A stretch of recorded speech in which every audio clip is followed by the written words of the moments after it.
Namaste and welcome to Nirvega Vidya.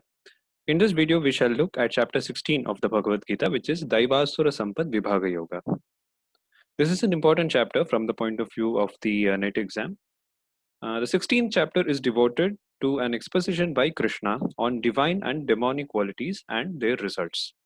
Krishna says that the following are Daivi Sampat, which are divine qualities, which are conducive to liberation. The way that Krishna defines a divine quality is any quality that helps a man to attain liberation is a Daivi Sampat, a divine quality. So that is the definition Krishna gives. We see that there is nothing dogmatic here. Krishna makes a very specific um, he characterizes divine qualities in a very specific way, in a very logical way. He does not simply say that such and such are good qualities and such are bad. He says anything that is conducive to liberation, which is the goal of mankind. Moksha is considered to be the Mukhya Purushartha, the main goal of mankind. So anything that is conducive to that main goal of mankind is a good quality or a divine quality. Anything which does not help to attain that is a Asuri Sampat or bad quality or a demonic quality. So, what are the Daivi Sampat? Fearlessness, mental purity, persistence in the practice of knowledge. Now, this means, according to Adi Shankara, there is knowledge that we find in our scriptures, in the Upanishads, in the Vedas, and man has to do efforts. Man has to put in effort to realize this knowledge. So, it is to put this knowledge into practice. The Upanishads or any text might say that it is good to do charity, but it is up to us to practice that knowledge. It is not enough to just know it. One has to do it actually. So persistence in the practice of knowledge, and Adi Shankara says that this is the most important of among the Daivi Sampat, among the divine qualities. Charity, sense control, sacrifice, self study, swadhyaya, austerity, tapas, and straightforwardness. Non-violence, truth, lack of anger, renunciation, peace, lack of envy, kindness to all beings, non-covetousness, gentleness, modesty, dignity, splendor, patience, vigor, cleanliness, benevolence, and humility. So these are the qualities identified by Krishna as divine qualities. Now, next we come to the Asuri Sampat, which are the demonic qualities, which lead to bondage. As I had mentioned, the division is based on whether or not a quality leads one to moksha, to liberation or not. Krishna says that whatever he classifies as Asuri Sampat, they lead to more and more bondage, and therefore they are bad. They are not conducive to liberation. And the Asuri Sampat are as follows: hypocrisy, arrogance, vanity, anger, harshness, and ignorance, inability to distinguish between action and inaction, uncleanliness, untruthfulness, and lack of observances. The people with Asuri Sampat are said to be nihilistic. Nihilism means it's more a worldview in which a person does not find anything to be valuable, does not find anything to be meaningful. They find that the entirety of existence is just a completely meaningless pursuit. So that is nihilism. They do not think anything means anything. Nothing means anything. Everything is completely devoid of value. So that is nihilism. Atheistic. They do not believe in God. They hold to false dogmas and have unclean motives. They consider the enjoyments of the senses alone to be true and seek to accumulate wealth by unjust means.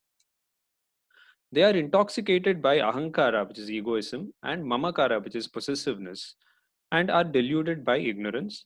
Their sacrifices and worship are nominal in nature. They just do it for any ulterior motive. They could either be doing it to put up a show to impress somebody, or to simply get the benefits of doing that sacrifice. They do not do it as a duty. They do not do it because it is good to do it, without conforming to the sacred rules. They are self exalted, stubborn, rich, conceited, powerful, proud, lustful, and wrathful.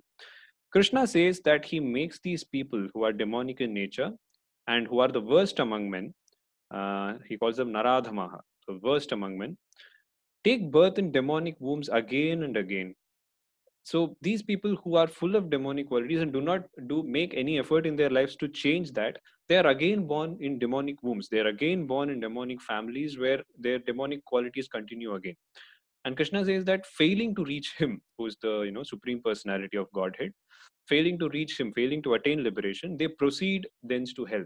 So they are born in demonic wombs in earth, and then they go to hell from there, an even lower state. Now, Krishna has enlisted a lot of Asuri Sampat. Now, a question might arise: are there any key qualities? Are there any key Asuri Sampat, key bad qualities that a person can avoid so as to avoid all these Asuri Sampat? So, Krishna answers that and says that whatever he has described so far, whatever he has described as Asuri Sampat, proceeds from three main qualities, which Krishna calls the three gates of hell. And they are kama, which is desire, krodha, which is anger, and lobha, which is greed. These are the three main qualities that a man has to avoid in order to avoid all asuri sampat. When man rejects them, he engages in acts that are beneficial to him and attains the supreme goal.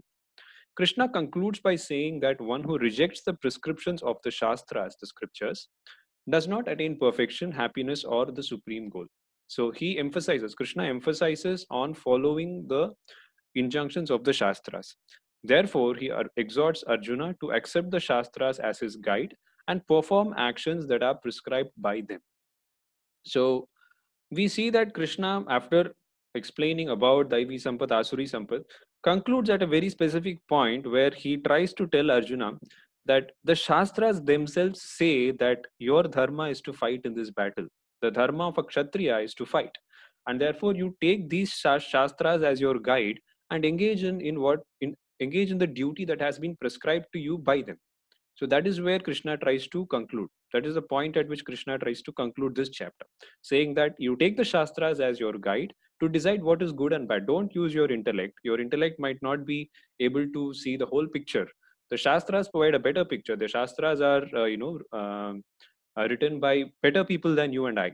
So you take that as a guide to determine what is good, what has to be done, and what is bad and what has to be shunned. So that is where Krishna concludes this chapter. So with that, we come to the end of this chapter. If you found the video helpful, please do subscribe to our channel and also share the video with whoever you think would benefit from it. Thank you.